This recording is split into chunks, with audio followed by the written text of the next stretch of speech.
Time now for Consumer Confidential. This morning, we're talking about appliances. The days of grandma's 30-year-old fridge that's built like a tank, those days are gone. They are. Today's appliances, they don't really last as long. So here to help us get the most out of them, NBC's senior investigative and consumer correspondent, Vicky Nguyen.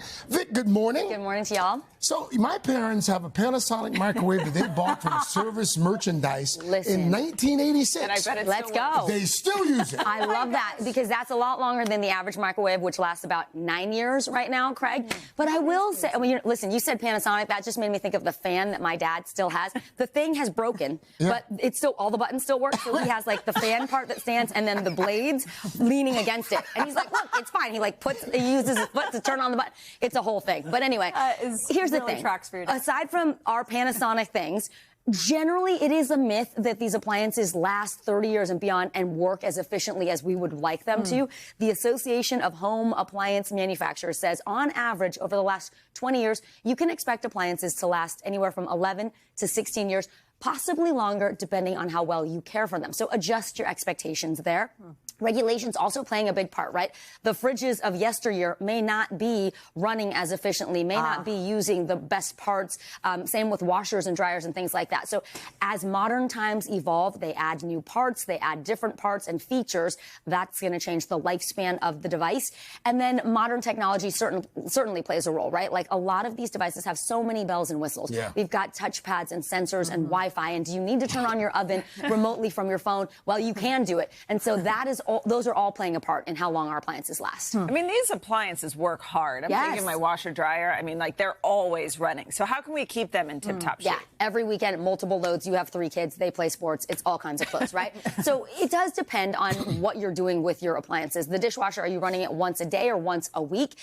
On average, 9 years, according to all of the sources, including Consumer Reports that we looked at. But there's things you pretty can good. do. That's not bad. And in fact, I feel like that's on the shorter end. If you're cleaning out your filter and you're treating it nicely, it can probably go beyond that. But these are averages. A stove, I thought this was interesting. On average, 15 years for electric, but gas stoves actually last on average 2 years longer because they're simpler, fewer parts. I like induction. That's what we have. It's been working really well for us. Fridges, 9 to 13 years. Here's what you need to know about the fridge. Consumer Reports has 2 hacks that are very important to keep your fridge going a long time. Don't put anything on top of it. Your fridge needs airflow around it. It needs to not be obstructed. Don't use that top as storage. Take the boxes off. And the coils, the condenser coils that are in the back or underneath, you should be vacuuming those once every 6 months. They get grimy. Yeah. My fridge stopped working and I vacuumed it and all of a sudden it started working again. Perfect. And use that soft brush attachment if you can to protect the coils. Freezers, 10 to 20 years. Your washing machine, this is like a workhorse in our house. They say 10 years. They say front loaders actually last on average 2 years longer.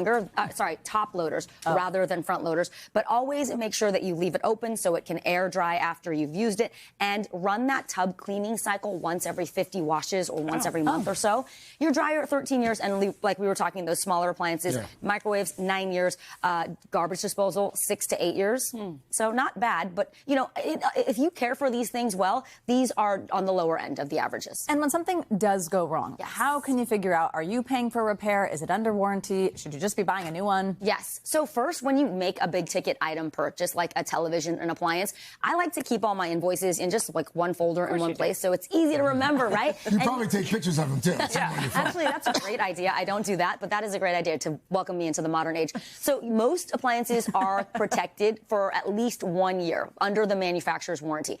If your appliance is older than that, Savannah, then you're going to want to look into, what did we buy that with? Did you have a credit card? Perhaps it was an Amex or a Citibank or a Chase that had the perk where they include an extended warranty on your appliances. That's fantastic. Then finally, the home warranty. This is one that I recommend a lot of people look into. It costs $500 to $1,000 a year. It protects your older appliances in your home, your HVAC system.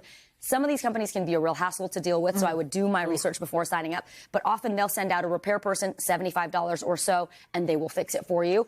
And then there's the 50% rule, which means if it's going to cost you more, let's say you're hiring a repair person, if it's going to cost you more to fix the appliance than to actually just get a new one, maybe it's time to change it out. I'm all for sustainable and like we want to use our things and keep them going as long as possible. But sometimes it's not economical to do that. All right, Vic, great tips. Very helpful. Thank you. Washer, I guess.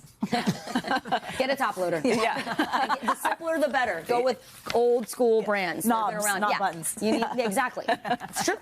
Hey, thanks for watching. And don't forget, you can catch the Today Show every morning on NBC or take Today when you're on the go. Just follow the Today podcast on Apple Podcasts, Spotify, or wherever you listen.